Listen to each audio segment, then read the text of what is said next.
If Kevin Hart lived in medieval England, his career wouldn't be stand-up, it'd be lay down. Not on stage, but on the ground, choking under a pile of rocks because he refused to enter a plea, finally crushed by something taller than him. If you're new here, don't forget to subscribe. Kindly tell us what you do, where you are watching from, and the time there. We'd love to hear them. I drew inspiration from Sleepless Historian channel to do this, so I encourage you to also check out their channel. They are really impacting people and alleviating lives. I was overwhelmed by the soldiers, teachers, civil servants, and elderly people they are helping that I decided to help also. I only hope I can assist a little. We tell the kinds of stories that settle deep into your thoughts, long after the last word. This is not just history. This is sleep therapy, wrapped in blood-stained pages and foggy memories. Tonight, we wander back to Peine Forte et Dure, crushing by stones, one of the horrors of the medieval England. So lie back, breathe slow, and listen. There are punishments where you scream. And then there are punishments where you don't bother, because the weight on your chest is already squeezing the sound out of your throat. That was Peine Forte et Dure, the legal art of crushing a human being under stones until they either entered a plea or died. Slowly. In front of everyone. This wasn't some sadistic footnote in a dungeon manual. This was law. English law. A fully recognized part of the judicial system for centuries, used not in secret but out in the open, because that's where the fear worked best. If you refused to plead in court, the system couldn't proceed. You became an inconvenience. And medieval England had a way of dealing with inconvenient things. It put them on the ground, covered them with a board, and began stacking stones. One by one. Deliberately. Rhythmically.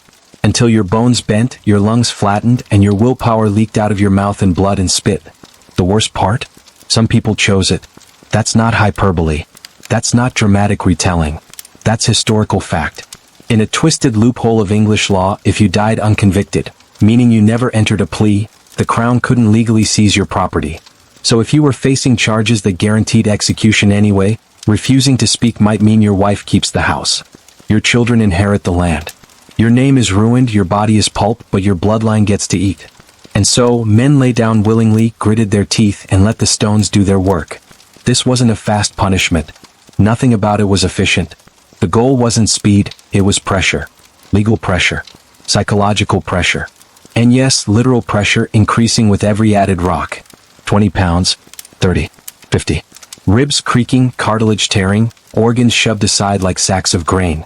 At a certain point, your breathing becomes shallow. Then impossible. You start to black out, come back, black out again. A priest might stand by, offering salvation. The sheriff might crouch beside you, asking again, plead and we'll stop. And through blood-choked teeth you say nothing. Because nothing is all you have left. The English didn't invent torture. They just had a knack for dressing it up in rules and ceremony. Peine Forte et Dure wasn't about rage or revenge. It was about order. About showing everyone that silence had a price. That you couldn't jam the gears of the king's justice and walk away intact. And they made sure people watched. Crushings were public whenever possible. Town squares. Castle yards. Places where others could look on and think, maybe I'll just say, not guilty, and take my chances with the rope. There's something especially disturbing about a punishment that's slow, intentional, and completely optional. The victim could make it stop anytime. All they had to do was speak.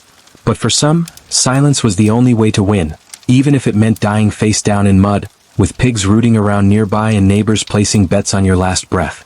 This wasn't some fringe practice. It happened. Repeatedly. Documented in legal records. Witnessed by hundreds. Passed down through family stories until it quietly slipped into the background of English history, where most brutal things go to be politely forgotten. But we're not forgetting. Not here. Because this isn't just about stones on chests. It's about what a civilization is willing to do in the name of law. It's about how cruelty becomes tradition and how silence, real silence, once meant your body could be broken piece by piece until the state was satisfied. Welcome to the brutal history of Peine Forte et Dure. They asked for your words. You gave them your ribs. Let's clear something up. Peine Forte et Dure wasn't a punishment for the guilty. It was a punishment for the uncooperative. If the medieval court charged you with a crime, theft, murder, treason, whatever, you were expected to do one basic thing. Enter a plea. Guilty or not guilty. That was it. That was the rule. And if you didn't? If you stood there with your mouth shut, staring at the judge like he just asked you to confess your sins in pig Latin, you became a problem. And in England, problems were crushed until they made themselves useful. Peine Forte Dure was born from a very English kind of stupidity, blind loyalty to procedure. The court couldn't hold a trial unless someone entered a plea. That would violate due process. And heaven forbid the crown violate due process while torturing you to death in the street. So they created a workaround. If you refused to speak, they wouldn't just drag you through a sham trial. They'd apply a bit of encouragement. That encouragement looked like this. You were taken, stripped, and stretched flat on your back. A wooden door, not a fancy execution tool, just an actual door or plank, was placed over your chest. And then they began piling on weights, rocks, anything heavy and sadistic. The idea was to slowly press the air out of you until you either gasped, "Not guilty," or your ribcage collapsed. Either outcome worked. And that's the elegance of Peine Forte Dure. It didn't need you to survive. It just needed you to decide. Here's the legal phrasing, because nothing makes brutality worse than when it's dressed up in parchment and Latin.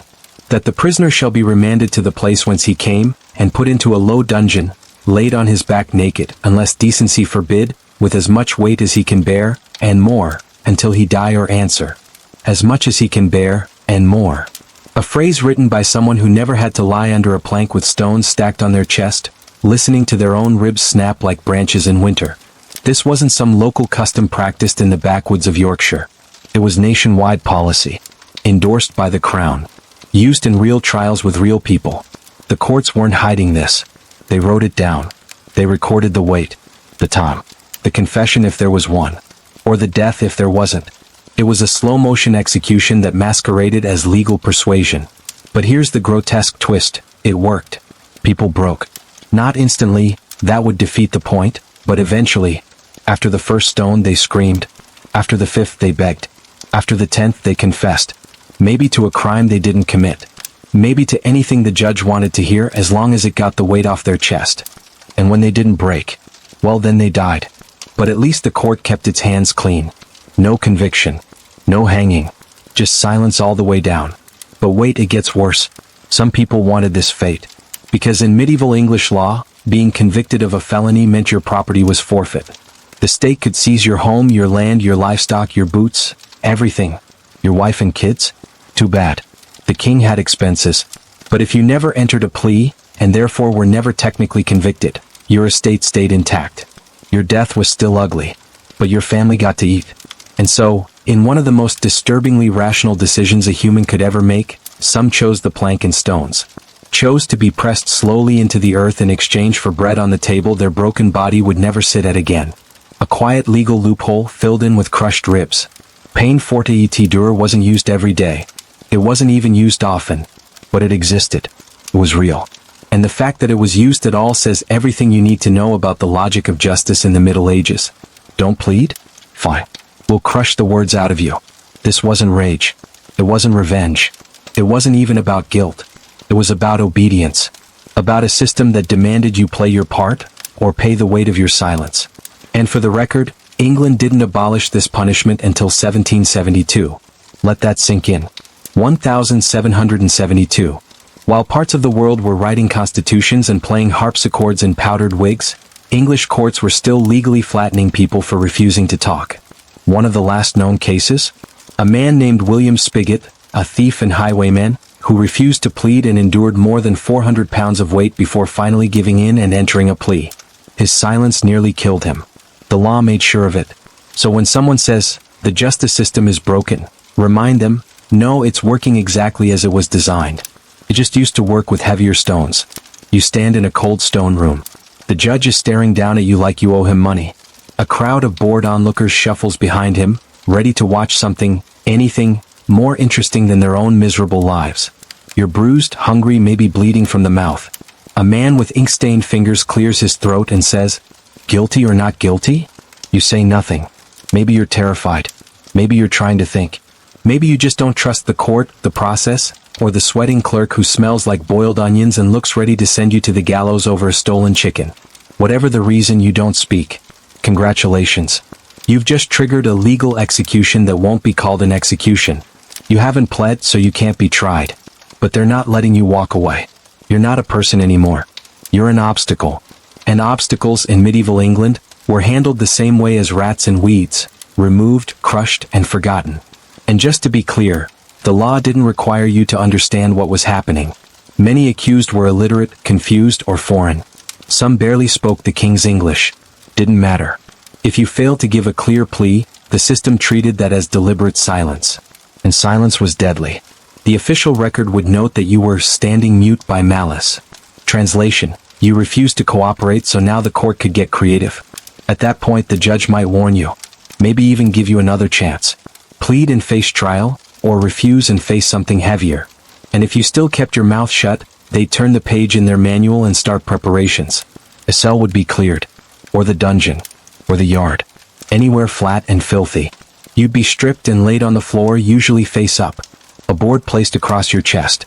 Weights brought in, stones, iron slabs, even logs. Whatever was available and heavy.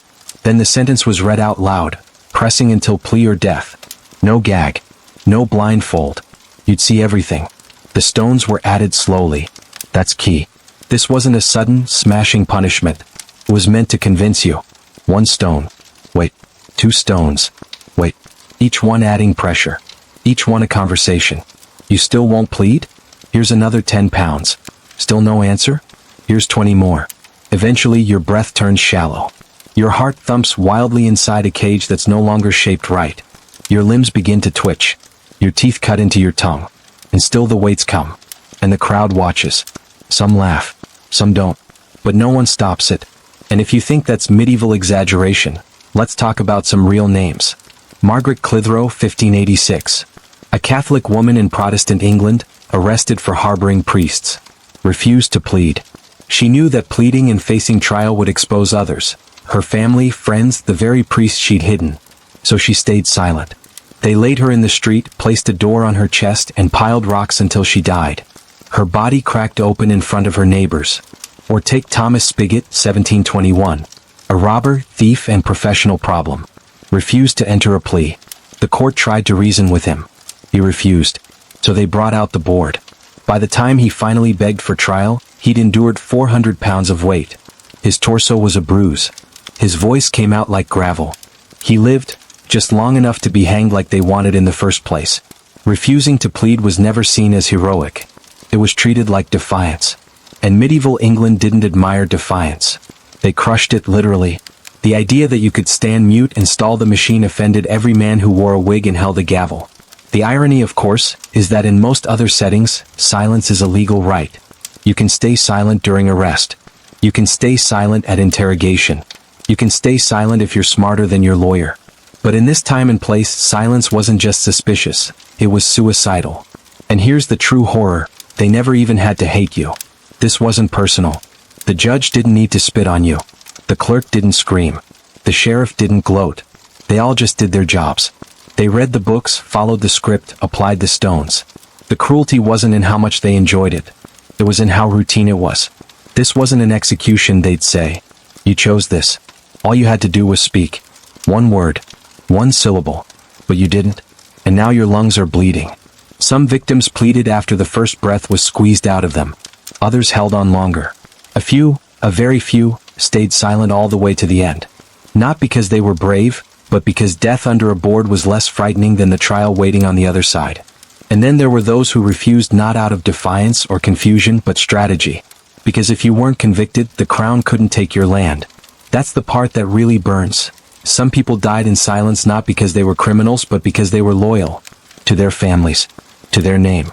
They took the stone so their wife wouldn't lose the field. That's the system. That's what England called law.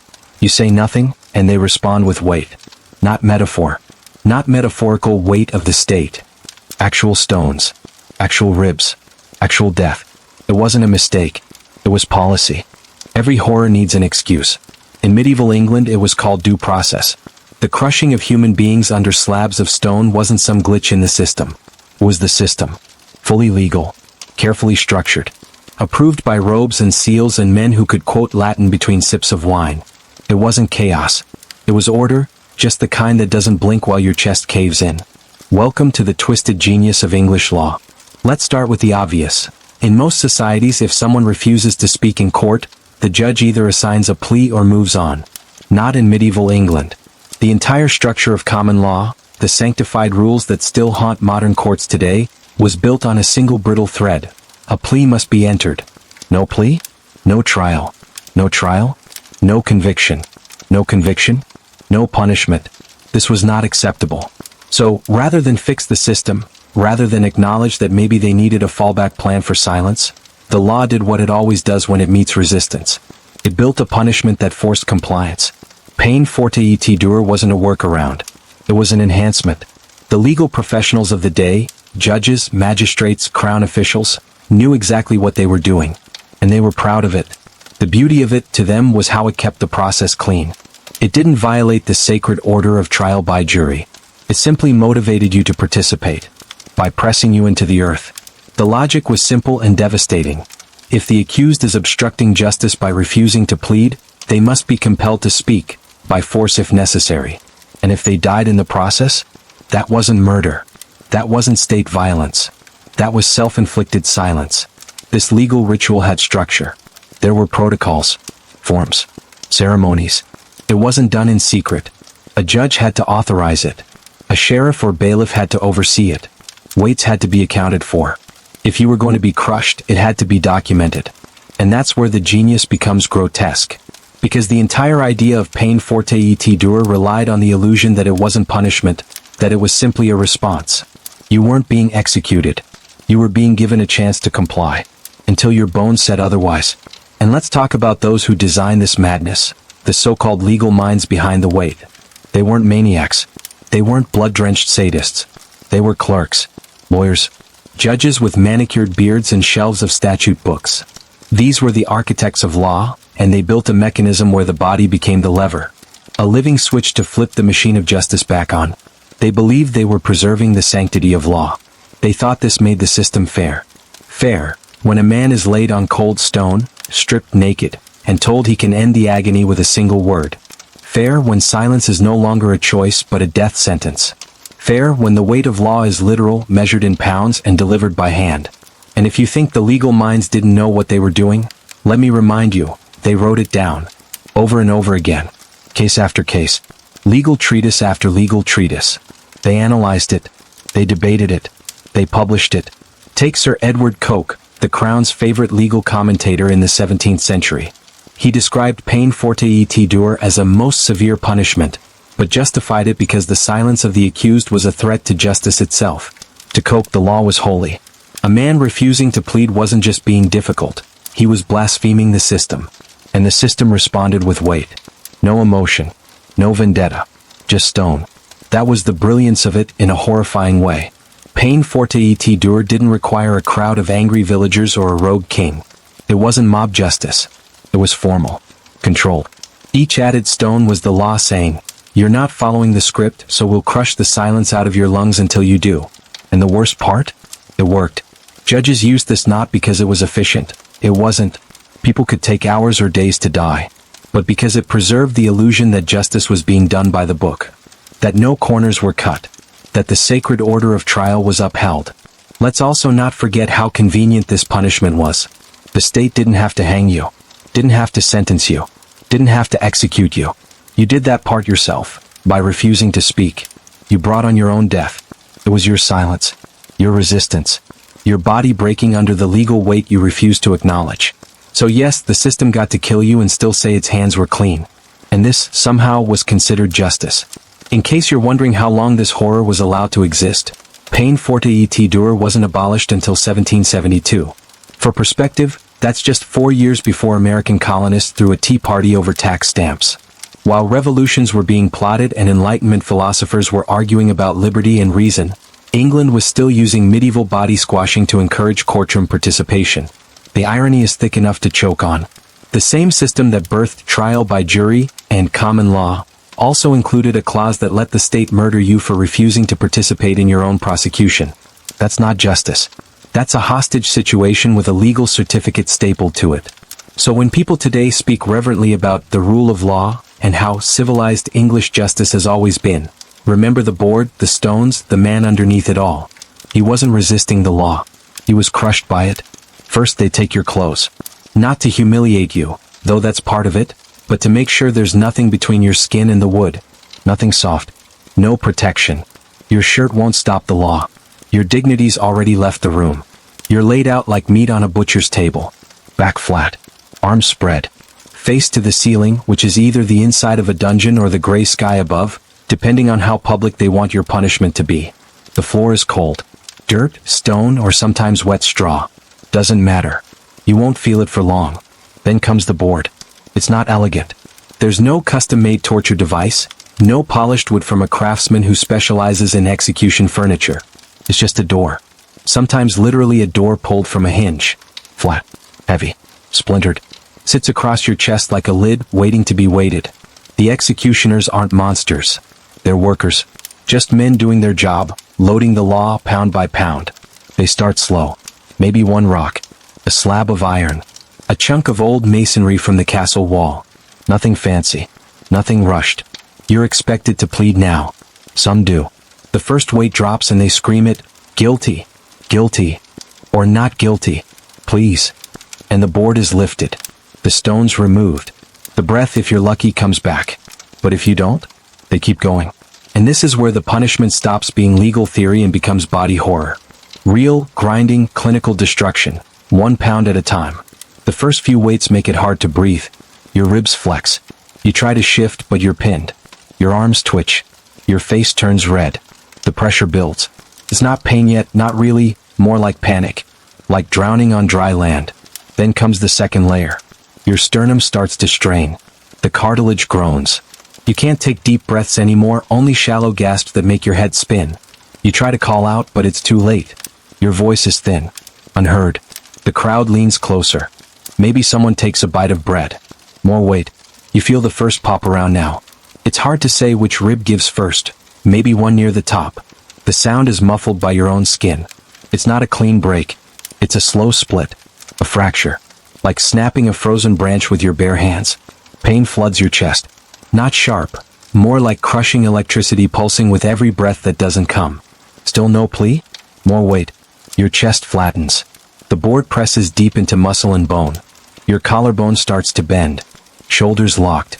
Arms limp. You try to shift your hips to take pressure off your lungs, but it's useless. You're no longer a body, you're a sack under a press, and the men above you are just getting started. Your eyes blur. Blood vessels burst in the whites. Your mouth opens, but there's no sound. Your tongue swells. Your heart pumps like a terrified animal inside a box too small to hold it. Your ribcage isn't a cage anymore. It's a trap. You feel yourself slipping, blackness at the edge of your vision like the world closing in. The priest leans down, asks you again if you'll plead. You can't respond. Or maybe you still won't.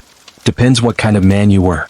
At some point, and there's no standard for when, you lose control of your bladder. Then your bowels. The warmth spreads beneath you. The crowd, if there is one, steps back. Not out of pity. Just because it stinks. Another weight. You hear another crack, or maybe you feel it first. It's your sternum this time.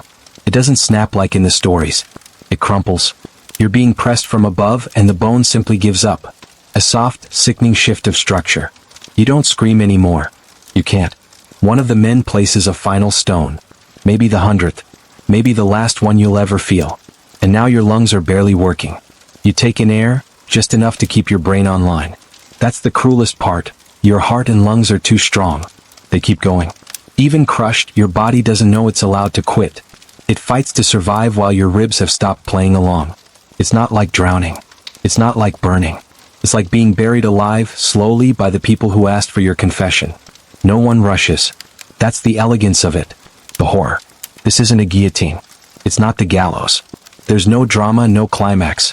Just pressure. Quiet. Slow. Final. And you are alone. Utterly, brutally alone. Trapped in your own chest. Dying on the outside, but still alive enough to know that you did this. That your silence, righteous or stubborn or terrified, brought you here. And then it ends. Sometimes with a final snap. The ribs give out and pierce the heart or lungs. Sometimes with a soft sigh, as the last breath leaks out of a body too bruised to bother. Sometimes you pass out first. Sometimes you linger. They always wait. Eventually you stop. The priest crosses himself. The sheriff signs the record. The weights are lifted. The board comes off. Your body is a crater, flat where it should be round. Purple, black, soaked in its own fluids. You'll be buried quickly. Quietly. Maybe your name remembered. Maybe not. But the law moves on. It always does. And the board waits for the next man. The board is lifted. The weight is gone. The body underneath is no longer a man, just skin, crushed bone, and silence. But the method survived. Centuries later, across the Atlantic, that same law, the same twisted ritual of crushing the mute, made one last appearance in the American colonies. One last gasp of English justice, wheezing its way into the New World, dragging its stones behind it like a curse. And its final victim was a man named Giles Corey. Not a nobleman. Not a scholar. Just an old farmer with a bad temper, stiff joints, and a deeply unfortunate address. Salem, Massachusetts, 1692. The witch panic had reached fever pitch. Ministers were preaching Satan behind every wall. Neighbors were accusing each other over bruised cows and strange dreams. And the courts were swallowing people like a furnace, feeding on confessions and gossip until even silence became suspicious. Giles Corey was accused, then his wife, then his silence. He refused to enter a plea. Not because he didn't understand. Not because he was afraid. But because he knew what would happen if he did. If he said guilty or not guilty, the trial would proceed. And if he was convicted, as everyone in Salem was, the colony would seize his land. But if he refused, if he remained silent, then he would die unconvicted. And his property would go to his sons. That was the same old English trick. The same loophole that crushed bodies in muddy town squares for centuries. The same cold logic. Better to die flat than speak and let the state steal everything you bled for. So Giles Corey lay down in the dirt. Not because he was innocent. Not because he was a hero. Because he was a father. They took him to a field near the jail. Not a gallows. Not a courtroom. Just bare earth and judgment. They laid a plank across his chest. And then they started to load the weight. The records say he endured 2 full days of pressing.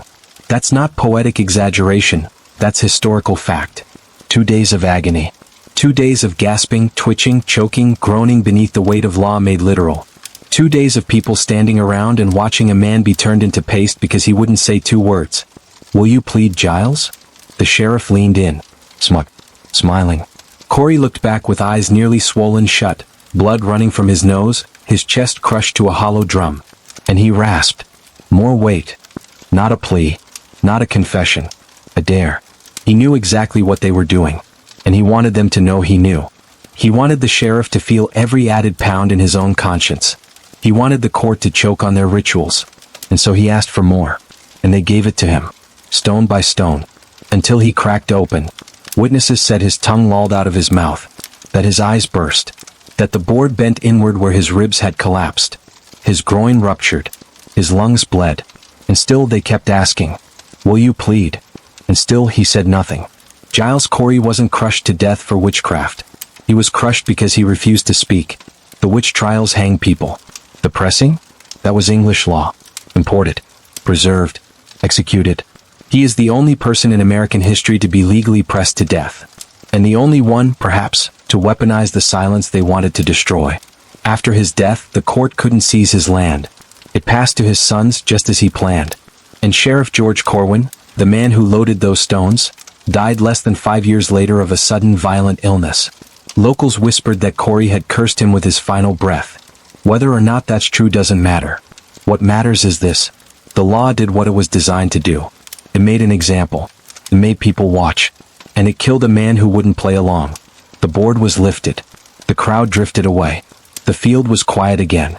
But the silence Giles Corey left behind? That still weighs something. The last breath leaks from Giles Corey's mouth, and the stones are lifted. The sheriff wipes his hands. The priest closes his book. The law moves on. And the crowd? They go home. Maybe stop for a beer. Maybe laugh a little. Maybe talk about how tough the old bastard was. Then they wash their hands, eat supper, and sleep soundly in their beds. Because watching a man die was not unusual. In fact, it was expected. In medieval England, and all the way into the colonies, execution wasn't just punishment. It was a spectacle. A show. Something people planned their day around. A man was going to be hanged? Pressed? Burned? You didn't avoid it. You got there early. This wasn't the fringe behavior of sadists. This was civic participation. Entire families would pack a lunch and walk to the square. Street vendors set up carts near the gallows. Ale flowed freely. Children played tag in the mud while a man's lungs were being forced out of his mouth. It wasn't morbid curiosity. It was tradition. And the authorities wanted it that way. Because when punishment is private, it becomes abstract. a whisper, an idea. But when it's public, when you can see a body go limp, hear the bones break, smell the rot setting in, it becomes something you'll never forget. And more importantly, something you'll never challenge. This is why pressing was sometimes done in the square in broad daylight. The message was simple. This is what happens to the disobedient. The body is the warning. Even Peine Forte et Dure, as rare as it was, turned into a type of twisted theater when it occurred. The setup took time. The board was placed carefully. The weights were added with rhythm. The sheriff might call for silence, not out of respect, but so the crowd could hear it. Hear the man groan. Hear the ribs go. Hear the air forced out of his lungs like steam from a boiling kettle. And people watched. Not always solemnly. They jeered, laughed, took bets. How many stones till he pleads? You think he'll shit himself? Bet he cracks before the next church bell. To us it sounds psychotic. To them it was Tuesday. And don't mistake this as a peasant thing. The nobility came too. Judges watched. Priests attended. Sometimes even the crown had a man there to report back. Not to stop it, just to observe, and to ensure the message landed. It wasn't enough for justice to be done. It had to be seen. The public execution was a kind of communion, shared pain, shared guilt, shared entertainment. It blended civic order with primal release. The government killed the criminal and the people clapped. Everyone left feeling a little safer. Or at least less likely to be next. And the children? They watched too. Picture it, you're 8 years old. You watch a man gasp for air under a wooden plank, his ribs cracking one by one. You don't cry. You don't scream. Your mother hands you a piece of bread. Your father points and says, "That's what happens when you don't obey." It becomes normal. You grow up knowing that punishment has sound. That pain has weight. That silence can kill. You internalize the rules. Speak when spoken to, stand when told, and never, ever, challenge the man with the rope or the rocks. That's the real legacy of public executions. They weren't just killing people. They were raising citizens. You didn't need schools when you had a scaffold. You didn't need sermons when you had a man being torn open by horses in the town center. Peine preached louder than any priest. Now, did people ever flinch? Sure. Some fainted. Some turned away. Some said they couldn't stomach it. But they came back. They always came back. Because no one wanted to be the only one who stayed home. No one wanted to be the one who didn't see. And besides, the violence was the point. This wasn't just punishment. It was power displayed. Like a lion dragging a fresh kill into the open. The state doesn't whisper. The state roars. And it does it with ropes, knives, fire, and stone. The English were particularly efficient at turning execution into ritual. The scaffold was elevated so everyone could see. The condemned were paraded through town. Final words were encouraged, often written down and published for sale. The executioner's timing, the crowd's reaction, even the disposal of the body, it was all part of the choreography. And when it was done, the ground was washed, the blood pushed into the gutters, and the town went back to normal.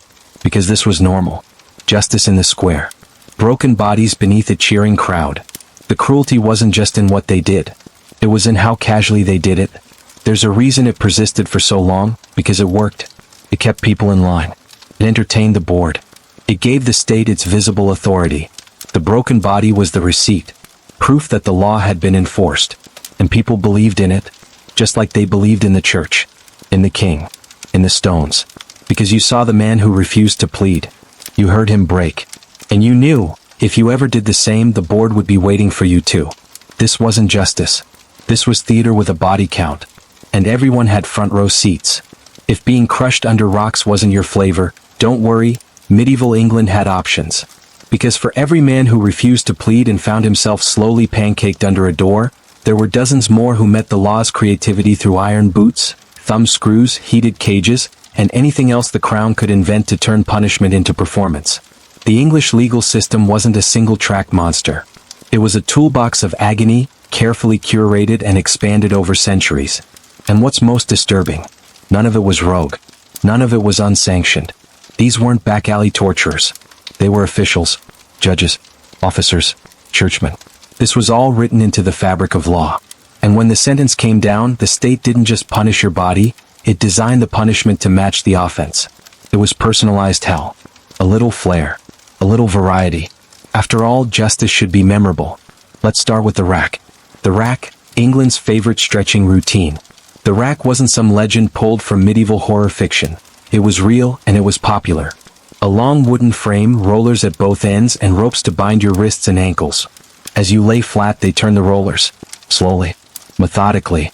Each rotation pulled your arms and legs apart, dislocating shoulders and hips, snapping ligaments, and eventually tearing muscle right off bone. Tendons popped like wet thread. Spine stretched like taffy until it stopped being a spine. And what was the rack used for? Confession. They didn't do it after the trial. They did it before, to make sure you told them exactly what they wanted to hear. Treason? Heresy? Witchcraft? The rack could squeeze any answer out of you. Truth was optional. Pain was required. And the worst part? Afterward, they'd drag your shredded body into court and pretend the confession was voluntary. Next on the list, the boot. The boot? Legal mutilation by the foot. If you were lucky, they used the soft version. A tight iron casing around your lower leg into which wedges of wood or metal were hammered until the bones shattered. The less lucky version involved hot irons placed directly on the flesh. Sometimes both. Leg bones would splinter like firewood. Blood pooled in your shoes. Nerves burned out. You wouldn't walk again, assuming you lived. But hey, at least the judge could say you talked. Then there was the scold's bridle, because why settle for torture when you can add humiliation? The scold's bridle, shut up and bleed. This was reserved mostly for women, specifically women who talked too much. Nagging wives. Gossipers. Any woman with a spine and a voice. The bridle was an iron mask, locked around the head with a flat metal plate that sat on the tongue or pressed against it, sometimes with spikes. Speak and you'd shred your mouth. Sometimes the mask was decorated, horns, devil ears, or grotesque faces, so everyone knew the crime you'd committed was having an opinion. Women were paraded through the streets in these. People threw rotten food. Sometimes stones. This was not extra-legal. This was municipal punishment. The mayor signed off on it. The constable enforced it. The church, more often than not, approved. Then we have branding. Branding, justice you wear forever. The English legal system believed in permanent reminders. So if you were a thief, you got a T burned into your hand. Vagabond? Maybe a V. Occasionally they'd brand the cheek just to make sure no one missed it. This wasn't just punishment, it was marking. You became walking evidence of your own guilt. Couldn't get work. Couldn't hide. Couldn't even pass a beggar's test without someone reading the letter on your skin and deciding your fate again. And if branding wasn't enough, they might mutilate you. Mutilation, because pain alone wasn't permanent. This category included ear cropping, nose slitting, tongue removal, and, in some lovely cases, dismemberment of the hands or feet. Done publicly. Sometimes with music. Always with ceremony. Ear cropping was common for blasphemy and sedition. You could scream about the king in a tavern and wake up with one less ear and a crowd cheering the surgeon. They justified this by saying the punished could still live a full life. He didn't die, they'd argue, as if living maimed and starving was justice. Then there was hanging, drawing, and quartering, England's most theatrical cruelty. Hanging, drawing, and quartering, for when one death isn't enough. Reserved for traitors, the big charges. First, you'd be dragged through town on a wooden sled tied like livestock. Then hang briefly, not to death, just enough to hurt. Then came the cutting. They'd slit you open, tear out your intestines, and burn them in front of you while you were still alive. Next, they'd chop off your genitals. Then your head. Finally, your limbs, all four, and the pieces would be sent to different cities and nailed up as warnings. Your body turned into road signs. There is no legal defense for this. There is no sanitizing it with parchment and ink. This was ritualized mutilation, intended not to punish but to terrify. And it worked. Of course, not all torture was violent. Imprisonment, slow torture by filth and time. If the courts didn't want your blood, they'd take your mind. Prisons weren't just jails. They were holes in the earth. Dark, wet, disease-ridden hell pits where rats chewed your fingers and guards forgot your name. You'd rot there. Go mad. Starve. Some prisons charged for food. If you had no family, you simply didn't eat. If you died, they threw your body in a ditch and recorded your death in the margins of some official's ledger, probably with a wine stain across your name. And let's not forget the pillory, the fun punishment. The pillory, crowdsourced cruelty. You're locked into a wooden frame, neck and hands exposed, left in the town square. Then the crowd gets involved. They throw mud, piss, stones, shit. Some brought rotting meat just for the occasion. You could lose an eye. You could lose teeth. You could die. And if you did, the crowd would just go home. No one was arrested for killing a man in the pillory. After all, you were already guilty. The genius of English law wasn't just that it punished. It varied the punishment. It matched the method to the message. Silence got stones. Speech got bridles. Theft got brands. Treason got fire and ropes and sharp things. Everything was intentional. Everything had meaning. And all of it, was officially endorsed. This wasn't chaos. This wasn't cruelty for the sake of it. This was a system. A machine with gears oiled in blood. And the sound it made? That was called justice. You've seen the sentence. You've heard the priest mumble a prayer. You've watched the board laid across the chest. But how much weight does it actually take to crush a man? Not metaphorically. Not symbolically. Literally. Let's leave behind the scrolls, the judges, the political motives, and even the crowd. Let's talk about ribs. The human rib cage is made up of 24 bones, 12 on each side, curved, flexible, and held together by cartilage. It's designed to protect, not to resist. Your ribs shield your heart, your lungs, your major blood vessels. But they're not armor. They're slats. They're compromise. Strong enough to bounce back from a fall. Not strong enough to fight stone. When someone is laid on their back and a wooden board is placed across their chest, they're already vulnerable. The weight of the board alone creates a uniform pressure that the body can't easily redirect. Add stones, slowly, steadily, and something happens that's worse than immediate injury. The body adjusts. It tries to keep breathing. The diaphragm contracts harder. The ribs flare out slightly, then tighten as resistance builds. The chest becomes a cage closing in on itself. Early medical texts didn't describe it this way, but we can. Modern trauma studies tell us that the average adult rib cage can withstand around 100 to 150 pounds of direct, evenly distributed pressure before bones start to fracture. But fracture is a polite word. What really happens is that the ribs buckle. First one, usually at the side. A crack like someone stepped on dry twigs. The pain is immediate. Breathing becomes conscious, shallow, fast, and terrifying. You try to fill your lungs, but your own skeleton refuses. Add another 50 pounds and the opposite side gives way. Maybe it's the fourth rib. Maybe the seventh. Doesn't matter. The board doesn't care. It presses down like gravity's angry twin, and your body begins to collapse inward. This is the beginning of flail chest. When multiple ribs break in more than one place, and part of your chest wall moves independently from the rest of your rib cage. It's grotesque. It's visible.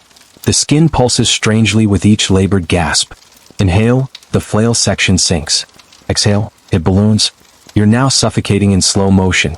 At this stage, pain stops being sharp. It becomes pressure. Your nerves, overwhelmed, switch off one by one.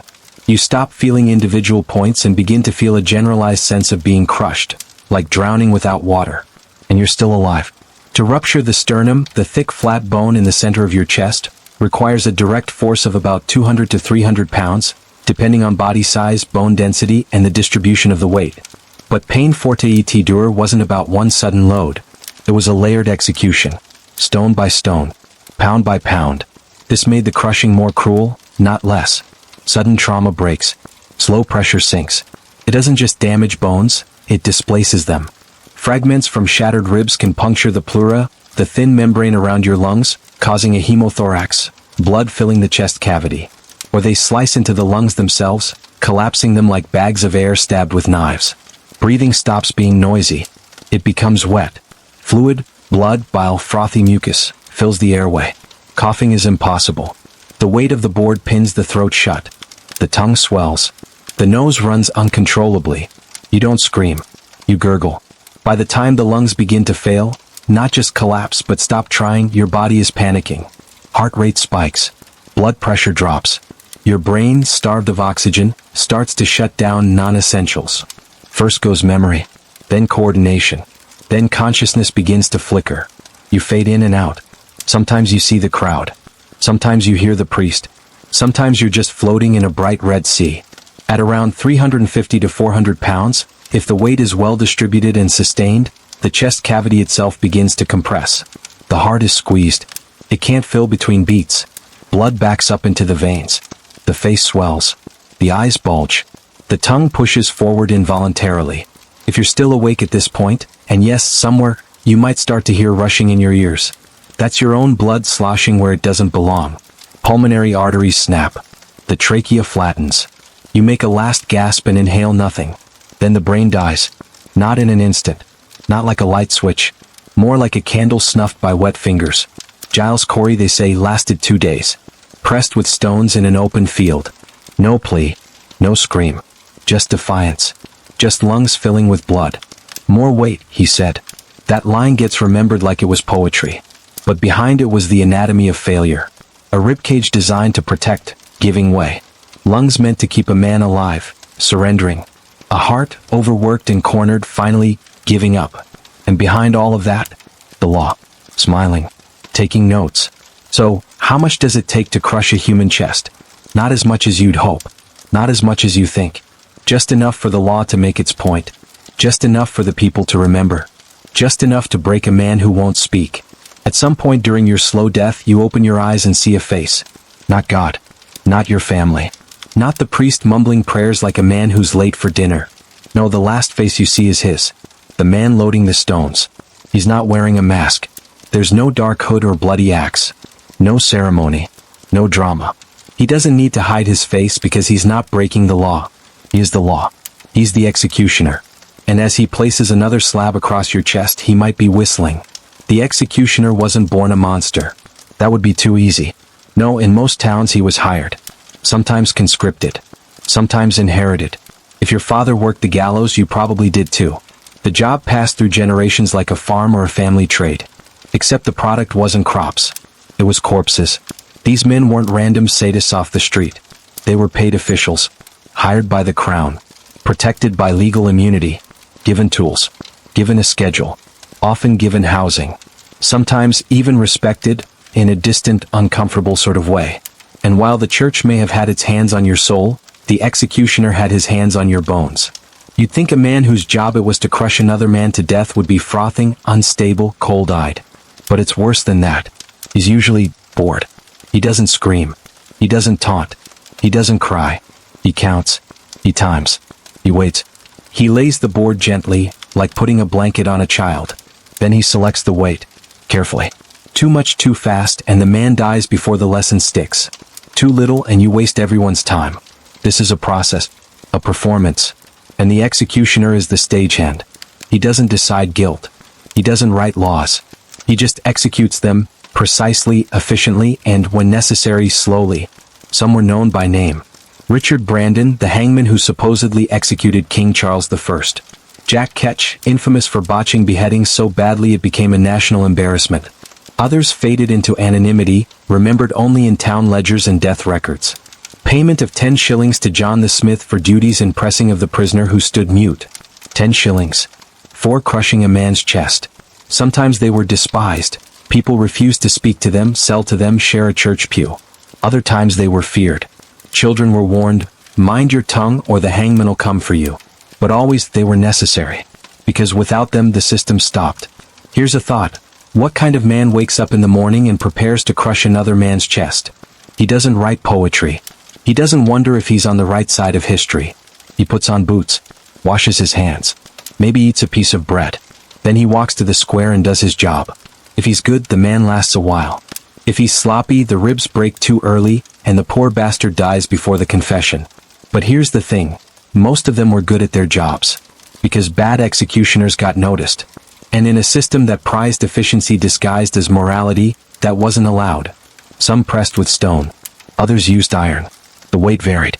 The material didn't matter. Only the outcome did. A broken man, a crowd that learned a lesson, and a legal process that stayed intact. The executioner doesn't hate you. You're not a villain to him. You're not a man who refused to plead. You're Thursday. You're another body. Another task. Another signature on the parchment. Another whisper in the mud. He might say something before placing the first stone. It's not personal. Speak now and end it. Better to say the words than let them push more. But you don't. So he shrugs and the board presses down. Was he a sadist? Sometimes.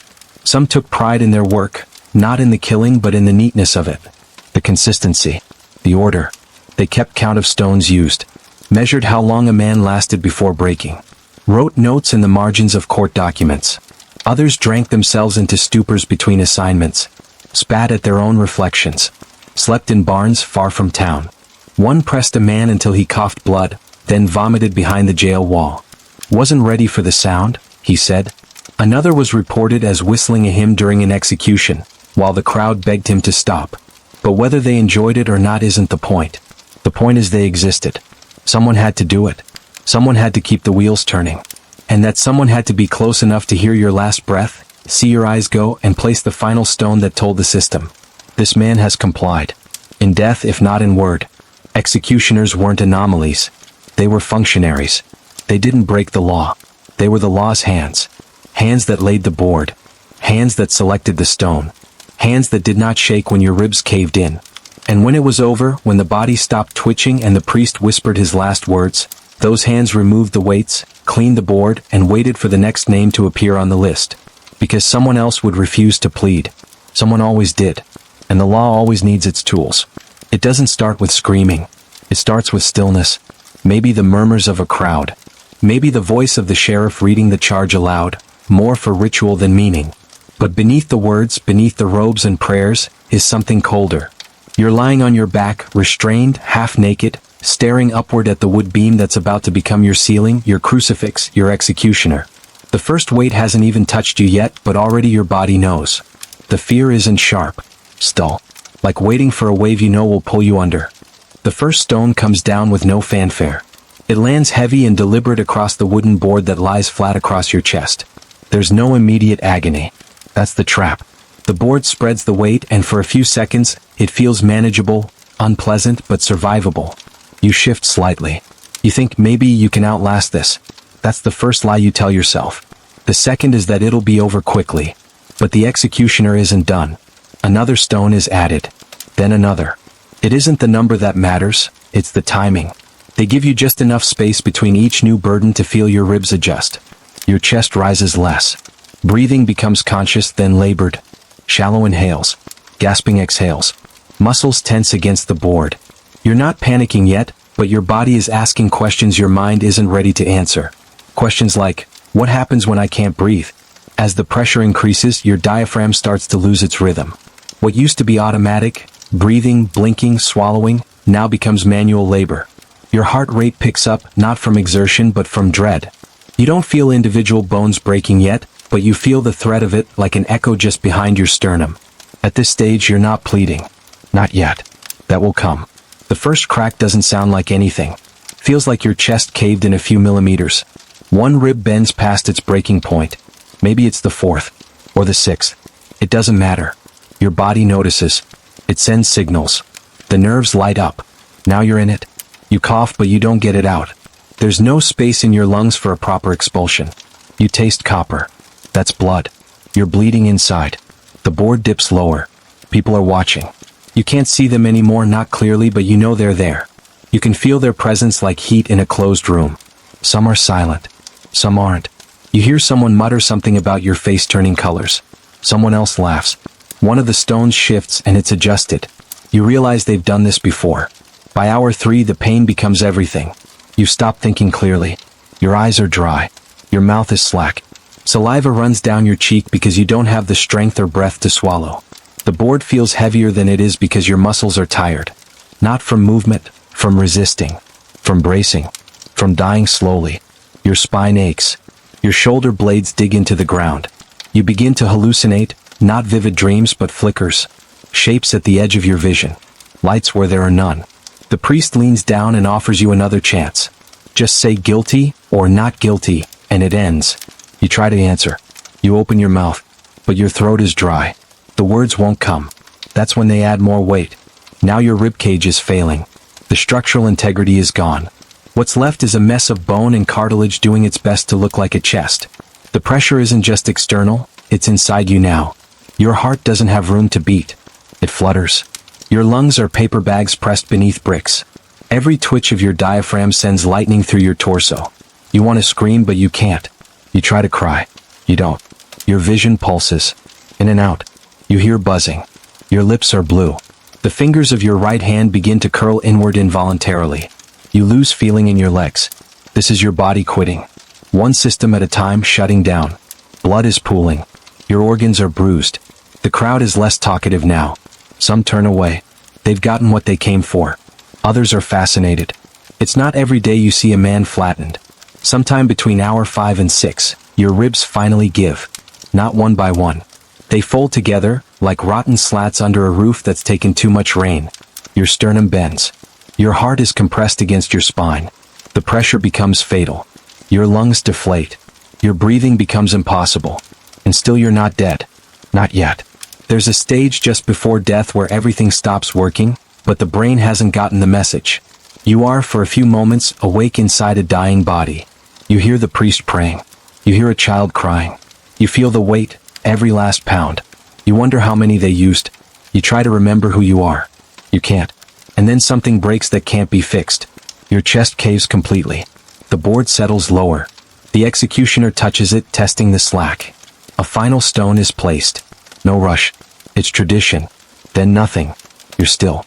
The priest leans in and whispers a blessing you can't hear. The sheriff calls out that the sentence has been carried. Someone writes it down. No plea entered. The board is removed. The crowd disperses. Someone throws a cloth over your face, not out of respect, but because you look wrong now. Flattened. Caved in. Hollowed out like a broken barrel. And what's left of you? Your proof. Proof that the law is not just words. It's weight. Literal weight. Enough to end breath. Enough to kill silence. And you, in all your agony, were just part of the process. If you think medieval justice had any instinct to spare women from its worst punishments, you haven't been paying attention. The law didn't discriminate in its cruelty, but it did adapt it. When women were tortured, it was rarely the same way men were. The method changed. The message changed. The crowd changed. But the agony? That part stayed consistent. Peine Forte et Dure wasn't meant for women in theory. In practice, it found them. Slowly. Selectively. And when it did, it wrapped itself around their bones with the same cold pressure it gave the men, sometimes worse. The truth is, pressing women wasn't common because society had a conscience. It was uncommon because it made people uncomfortable. Not for moral reasons, but because the sight of a woman being publicly crushed stirred the wrong kind of attention. It raised questions the courts didn't want to answer. It distracted the crowd. It complicated the ceremony. But when the silence of a woman got in the way of justice, the stones came out all the same. Take Margaret Clitheroe. She was a Catholic in Protestant England that already made her dangerous. She harbored priests. She attended illegal Massachusetts. She taught her children in the wrong faith. In 1586, the authorities arrested her. They wanted a confession. They wanted names. They wanted her to enter a plea. She refused. And not out of pride. Out of strategy. She knew that if she spoke, if she went to trial, they would drag her children and neighbors into it. So she said nothing. She accepted the weight. They didn't take her to a dungeon. They didn't shroud her in darkness. They laid her in the street in front of her own house. They placed a door over her chest. Then added the weight. They crushed her in full view. Because even if women weren't often pressed when they were, it had to mean something. Clitheroe was a mother. A wife. A well-known figure in York. Her silence wasn't just an inconvenience, it was defiance. And the law did not tolerate female defiance. Not then.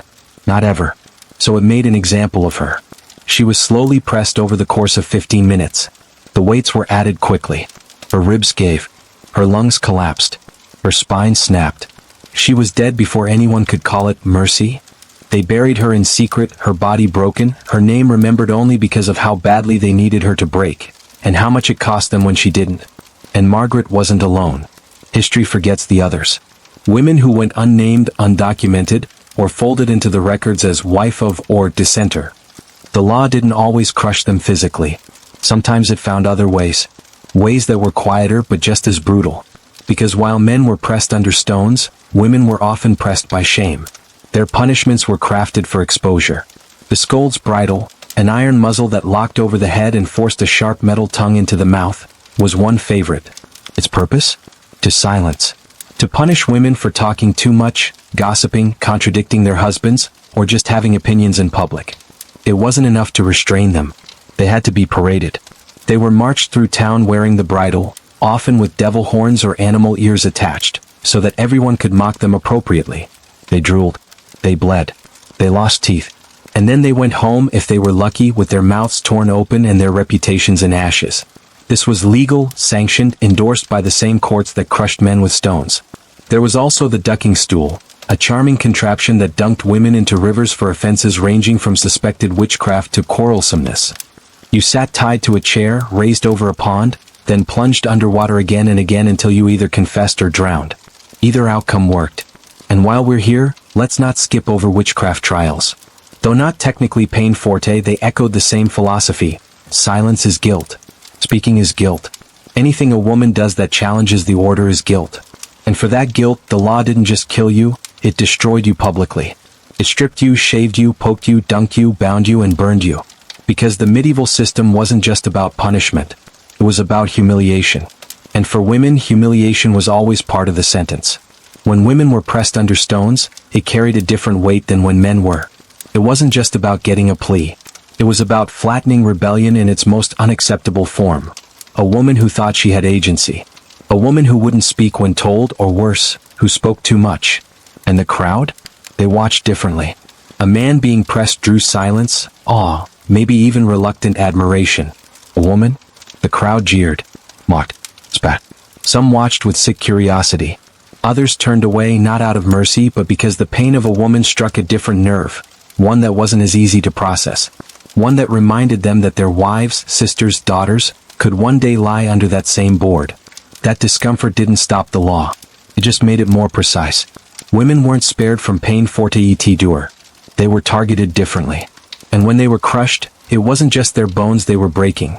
It was the idea that anyone, especially a woman, could stand against the state's silence. The system didn't need you to scream. It needed you to learn. It needed everyone else to look at the flattened body of a woman and understand. If she can be crushed for standing still, what hope does anyone have if they speak out of turn? Margaret Clitheroe's last act wasn't just religious loyalty. It was a statement that silence could be resistance. And that's what made her so dangerous. That's what made all of them dangerous. And the law, the system of weighted boards and executioners and cold clerks with their ink-stained fingers, made sure that danger was answered. Not with justice, not with fairness, but with force, with pressure, with misery tailored to the body in front of them. So yes, women were crushed too. And when they were, the law made sure the crowd understood what they were seeing. Not a body, a warning. Most people didn't choose the stone. Most people screamed. They pled. They broke. But a few, a quiet, bitter few, laid down and refused to speak, not because they were innocent and not because they were brave. They did it because they wanted their children to eat. To understand this, you have to understand one of the coldest features of English law: forfeiture. In medieval England, if you were convicted of a felony, and especially anything that smelled like treason, your property didn't pass to your wife. It didn't go to your children. It didn't sit quietly under your name. It was seized, taken by the crown. Your livestock, your land, your house, gone. Reclaimed by the state. The reasoning was simple. If you betrayed the law, then you no longer had the right to own anything. So when you stood in court, accused of theft or murder or conspiracy, your family's future hung in the balance. A guilty plea? That meant hanging and your widow homeless. A not guilty plea? The same outcome once the inevitable guilty verdict came down. But there was one loophole. One horrible, agonizing, deliberate option. Say nothing.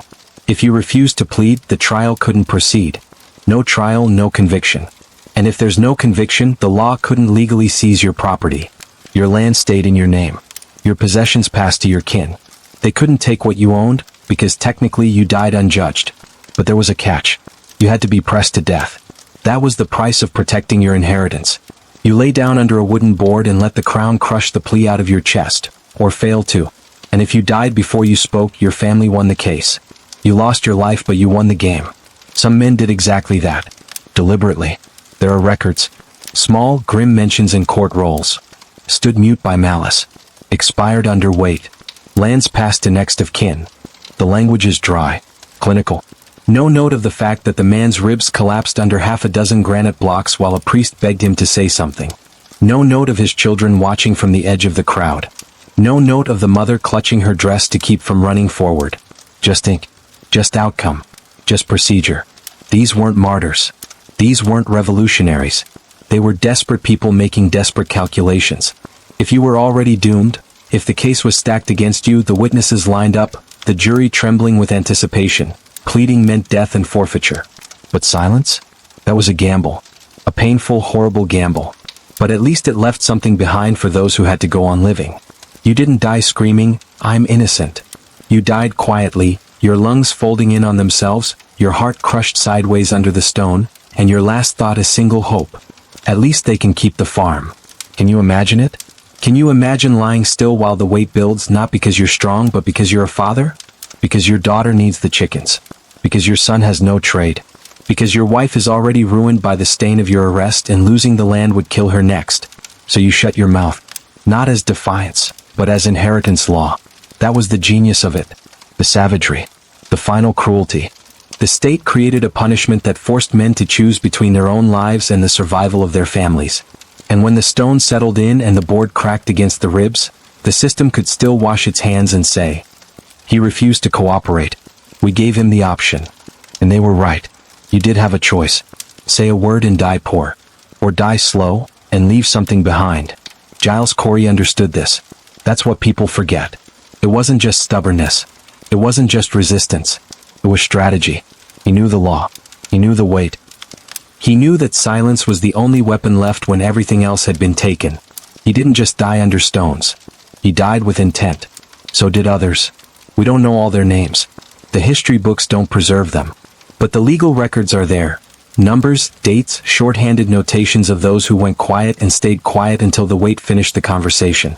The crowd might have cheered. The priest might have sobbed. The clerk might have wiped his quill. But back at home, a child kept the field. A mother kept the house. A family survived, because a man decided that dying in silence was less cruel than living with nothing. And here's the real punch in the throat. Even in victory they were erased. The man who chooses pressing leaves no heroic quote behind, no final speech to echo through the centuries. He leaves bruises on the ground. He leaves cracked wood. He leaves a house that didn't get seized, a field that didn't get plundered, and a memory that can never quite be told the way it deserves. Because no one wants to remember the men who lay still and let the state kill them calmly. No one wants to admit that sometimes the bravest thing a person did was shut up and die. But they did. And for some families, it was the only reason they ever made it through the winter. So yes, some people chose the stone. Not because they were brave. Not because they were saints. But because the law left them nothing else. The man is on the ground. The board is across his chest. The weight is growing. The executioner stands silent beside him, hands dusty with stone. And just off to the side, robes pressed, hands folded, lips moving, is the priest. He's not here to save the man. He's here to make the death feel legitimate. This was the twisted relationship between the church and the state in medieval England. The king passed the sentence and God watched it happen. The priest didn't stop the pressing. He didn't interrupt the wait.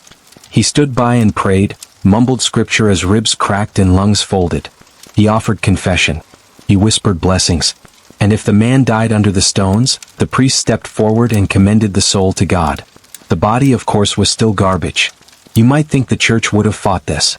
You'd hope, at least, that men sworn to preach compassion would raise a voice when people were being crushed for refusing to plead. But that's not how it worked. In theory, the church was a moral compass. In practice, it was an accessory to the weight. Because the church didn't control the law. The crown did. And when kings rule by divine right, their justice isn't just political, it's spiritual.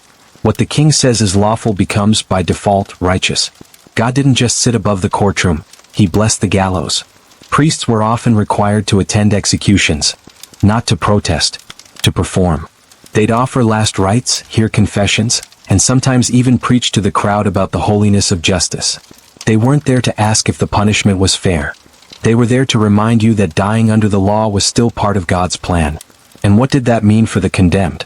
If you were about to be pressed to death and refused to plead, the priest might kneel beside you, whispering in your ear, "God is merciful. Speak now, and you may be spared eternal punishment." But if you stayed silent, well, then you died in a state of spiritual uncertainty. A body flattened. A soul questionable. The church believed in redemption, but only within the system. You had to cooperate. You had to confess. Silence wasn't noble in their eyes. It was rebellion not just against the king but against God himself. Because if God gave you a voice, why weren't you using it? That's the tragedy at the heart of it. For many victims of Peine Forte et Dure, the church was not a sanctuary. It was a witness. And in witnessing, it gave legitimacy to the crown's cruelty. The priest would bless the board. He would pray over the weights. He would wait for the moment of death, then step forward and intone the Latin phrases that signaled closure, as if a crushed man needed God's approval to be dead. Sometimes a priest would ask again and again for the accused to speak. "Confess," he'd whisper. "Repent. Don't die in sin." But he never told the executioner to stop, because that wasn't his job. And even if it had been, he wouldn't have lasted long trying to stop the crown's hand. Kings did not tolerate theological interference in their courts. If the church ever tried to resist, it did so quietly on parchment, with pleas to soften sentencing, never in the square, never at the stone.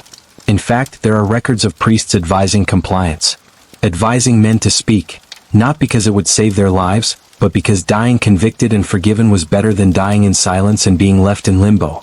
Which raises a haunting question. How many men broke, not from pain, but from the fear that God wouldn't take them? Imagine lying on your back, bones fracturing, organs crushed, and a priest at your side saying, "If you die without confession, you may be damned." That's not mercy. That's spiritual blackmail. This was the real alliance between church and state. One took your body, the other took your conscience. One broke your ribs, the other broke your resolve. And the people believed it. They believed in kings chosen by God. They believed in divine punishment. They believed that a crushed man might still deserve hell if he died unshriven. The crown leaned on law. The church leaned on fear.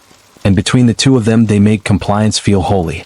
Even Giles Corey, America's most famous pressed man, was not spared the priest's presence. There were spiritual authorities nearby, watching, waiting, urging, hoping he'd speak. He didn't. And after he died there were questions. Would God accept his soul? What kind of mercy is that? What kind of religion watches a man be flattened under a door and says, if only he'd said a few words, he might have made it to heaven? In the end, the church and the state weren't at odds. They were a two-handed grip around the neck of the accused. One made you guilty. The other made you afraid to die unspoken. Together they made silence into a sin.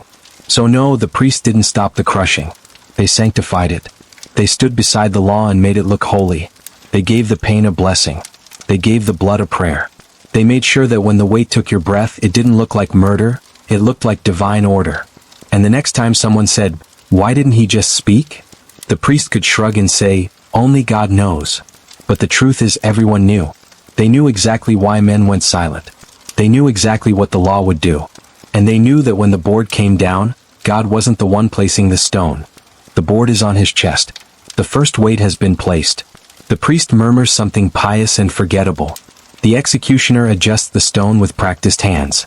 And 50 feet away, leaning against a barrel, a man takes a bite of bread and watches. He's not shocked. He's not weeping. He's not even particularly interested. He's seen this before. So has everyone else in the square. Because when someone was pressed to death in medieval England, when the crown ordered silence to be punished by pressure, the punishment wasn't carried out in private. It was performed. For the crowd. For the record.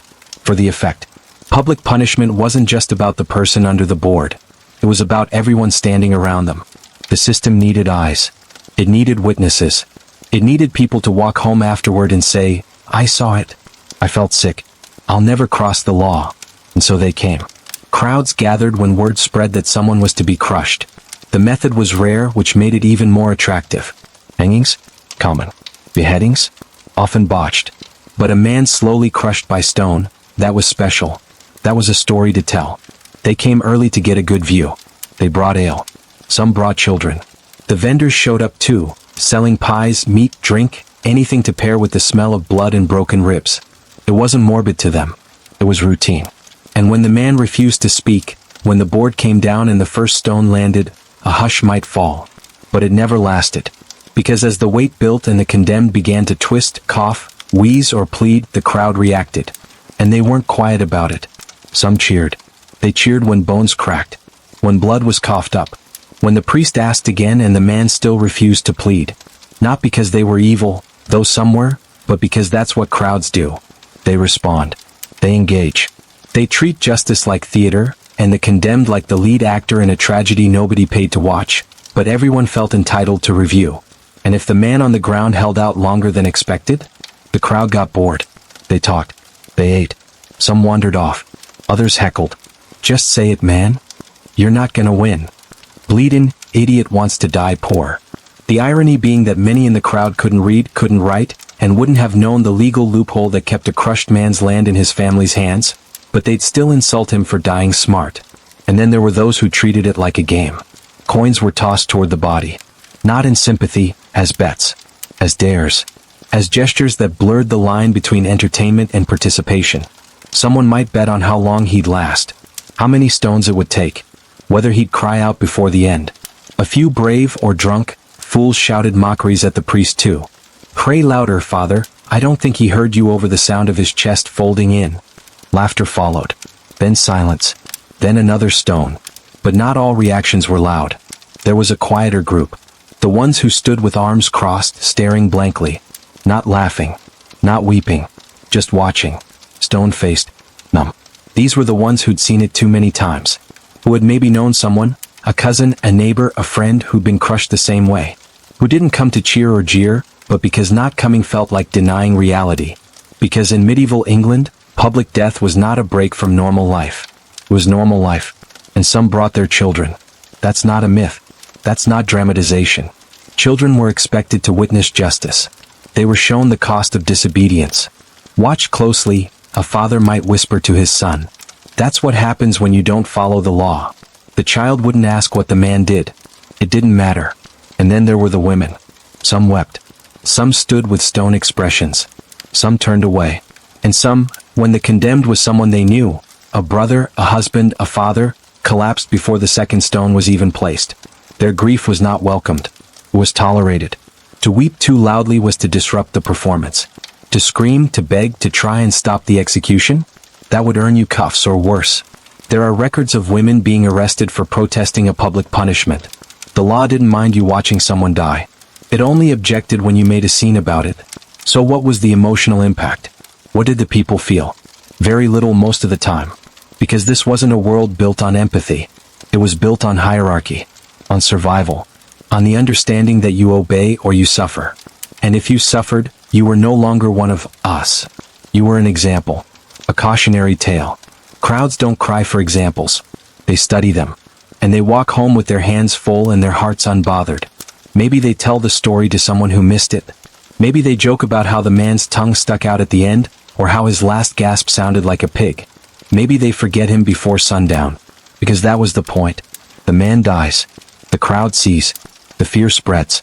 The law survives. And the next time someone refuses to plead? The next time someone stands mute in court? The townspeople remember the sound of cracking ribs. The image of a chest sinking under the weight. The gurgle of blood on stone. They remember the crowd. They remember their own faces in it. And they speak. Eventually, even the people who built the machine got tired of the sound it made. Peine Forte et Dure. This glorious, grotesque ritual of squeezing silence into a verdict didn't end because someone found it inhumane. It didn't end because the church protested or the lawyers broke ranks or the executioners snapped under guilt. It ended because it got embarrassing.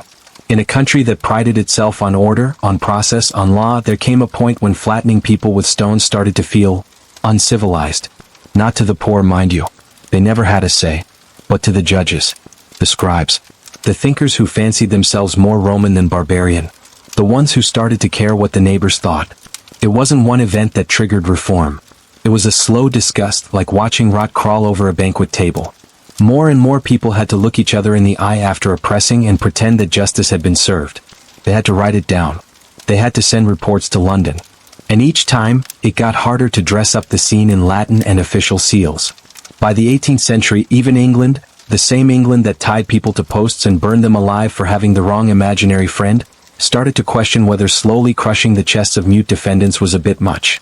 Not morally. Morality barely entered the room. But politically, socially, it didn't look good on paper. Especially with all the Enlightenment talk about rights and dignity and humanity echoing through Europe. One by one, the legal minds who'd upheld the system began to shift. They still believed silence was defiance. But they also understood that public torture made bad headlines, even in a world that didn't have newspapers. Nobody wanted to explain to the French that yes, we still crush people to death, but only if they don't plead in court. And yes, it is legal. And yes, we do it with stones. Real stones. Heavy ones. And yes, there's a priest. But don't worry, the crowd loves it. There's no date on the exact moment England decided enough was enough, but the momentum started to build in the early 1700s. Reformers, always late to every crime scene, began suggesting alternatives. What if silence wasn't seen as obstinance, but simply treated as a guilty plea? What if the trial just went ahead without the performance art of ribcage demolition? It sounds obvious now, but at the time it was revolutionary. For centuries, the refusal to plead had been one of the few legal moves a defendant had left. It was a desperate stall, a way to preserve property or force a delay. And for just as long, the state had answered that move with a door, a pile of rocks, and a long public death. Reformers didn't move quickly. They almost never do. They still believed in control, in obedience, in punishment. But they began to draw the line at turning courts into literal crushing grounds. The optics were bad. The theology was awkward. The pain was too visible. And so, in 1772, deep into the supposed Age of Reason, the law finally changed. Parliament passed a bill that ended pressing to death as a legal practice. From that point forward, a person who refused to plead would be treated as if they had entered a guilty plea by default. No more silence as strategy. No more stone-by-stone persuasion. No more execution by suffocation. They didn't apologize. They didn't hold ceremonies. They didn't build memorials. They just stopped. Like a bar suddenly deciding to close early after 400 years of serving poison. No fanfare. No shame. Just a quiet policy change. But the stains didn't go away. Reform didn't erase the names, the bones, the blood caked into the boards that had been used over and over again. It didn't bring back the wives who watched their husbands crushed into silence. It didn't comfort the children who grew up knowing their father had died with a mouthful of blood and ribs turned to powder just to keep a few acres of land. And it certainly didn't comfort the ghosts. Because the end of Peine Forte et Dure didn't mean England became kind. It just got more efficient, more surgical, less messy in public. The gallows stayed. The floggings continued. The prison ships kept sailing. But the spectacle of slow crushing, that got left behind like a bad party trick that nobody wanted to admit they once enjoyed. The last known case of pressing in England happened in 1741, just 30 years before the formal abolition. A man named William Spigot, accused of highway robbery, refused to plead. They pressed him. It took hours. He held out longer than expected. He said nothing. Then he died. The newspapers of the time, yes, by then they existed, mentioned the case with a tone of grim detachment. Not horror. Not outrage. Just acceptance. Another man refused. Another man crushed. End of story. But that was one of the last. After that, the weight got too heavy, not for the condemned but for the system itself. The reform wasn't justice. It was public relations. It was the state realizing it couldn't keep calling itself civilized while flattening human beings like salted meat. And what did the church do? Nothing. Again. The same way they had stood by the board, they now stood by the reform. They nodded, quoted scripture about mercy, and kept blessing executions under a different name. Some priests grumbled that discipline was being weakened. Others called it a step toward Christian grace. But most said nothing. Which, in a way, was fitting. It's what the victims had done. It's what the priests had allowed. And it's what the country chose in the end to do about it. Silence. The last stone was lifted not because anyone wept, but because it started to look bad. No trial. No verdict. No confession. Just centuries of wait. And then, suddenly, none. But if you listen closely in the records, in the margins of court rolls, in the silent spaces between laws, the stones are still there. Stacked. Waiting. Heavy. Because reform doesn't remove memory. It just stops writing it down. They never called it torture. That would have been too honest. The legal records of medieval England, those crisp, parchment-bound bundles of bureaucratic theater, had a talent for making violence sound like policy. Death under stones?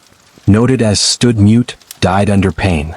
Property seizure after a man's chest was turned into a bowl? Forfeiture executed. Widow left destitute because her husband refused to speak and died to protect her inheritance? Wife acknowledged receipt of remaining estate. See, the system didn't just crush people. It translated them. Turned their last breath into neat entries on ledgers, their cracked bones into case studies. Torture became a footnote. Pain became a clause. And the horror of it all, the weight, the ribs, the piss-soaked boards, got scrubbed down with ink and Latin. That's how you erase history, not with fire but with formality. The clerks were artists in this regard. Every man who died under pressing wasn't murdered. He refused to cooperate. Every land transfer after death wasn't compensation. It was due process. Even the method itself, the literal crushing, wasn't described in vivid detail. No mention of bruises, fractured cartilage, wheezing last breaths. Just, executed by weight per law. Sounds reasonable, doesn't it? Cling. Boring. Just another Tuesday in the Crown's justice system. And that was the point. Because the more you remove the gore, the more you bury the shame. Torture becomes administration. Oppression becomes efficiency. And entire generations grow up thinking the law was always fair, always clean, always blind. when in fact it was just well edited. The corpses were real, but the language killed them twice. Then came the forgetting. By the 19th century, Peine Forte et Dure was a dead custom. People referred to it like it was some grotesque medieval relic, something from a darker, less civilized time. Pressing was filed under bad old days, like chamber pots and plague masks, a thing we're glad we moved on from. But the forgetting was deliberate. Because it's not convenient to remember a system where silence could get you legally flattened in front of a crowd while a priest muttered, "Amen." It's not good national myth-making material, and so it got tucked away. Mentions faded from public memory. Even legal scholars began to glaze over it. Law students might hear about it as a strange footnote, a curiosity, not as a recurring tool used for hundreds of years by kings, sheriffs, judges, and priests. Worse still, it didn't really go away, because the weight just changed forms. Instead of stone, it became paper, red tape, sentencing guidelines, mandatory minimums, coercive interrogation instead of torture. The board was gone, but the pressure remained. Modern justice systems still know how to press.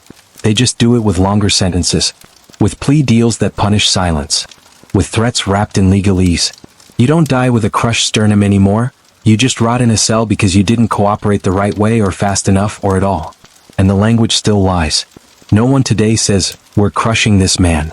They say, "He refused to comply with investigative procedures." They say, "Held in pretrial detention."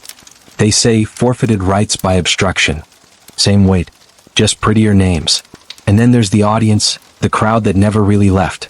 Back then they watched in person, cheered, tossed coins, turned pressing into theater. Today, the crowd scrolls. They watch body cam footage. They read the headlines. They post. They share.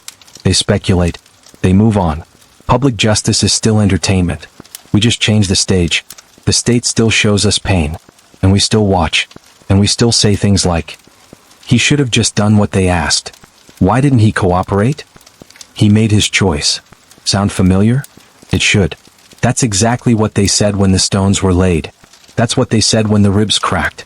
That's what they said when a man suffocated beneath a board for refusing to say two words. Guilty. Not guilty. That's all it took. And still he chose silence. So maybe the board's gone. Maybe the priest doesn't whisper next to you as your heart gives out. Maybe the sheriff doesn't carry stones anymore. But the system? The pressure? The expectation that you will obey or you will suffer? Still here. Just in better fonts. So let's not pretend this story is over. Let's not pretend pressing ended. Let's not pat ourselves on the back for lifting the stones when we replace them with policies that crush quieter but deeper. And if you've made it this far, through all the agony, the blood, the bone snapping, the silence, the priests, the jeering crowds, the inheritance loopholes, the vanished reform, if you've stayed up this long listening to the long, miserable history of human cruelty dressed up as justice, then do the one thing that won't get you crushed. Subscribe. Because if you're going to stay awake listening to stories like this, you might as well be part of the crowd that knows where the stones used to land. Next time we go even darker. Because history didn't stop hurting people. You just got better at hiding it,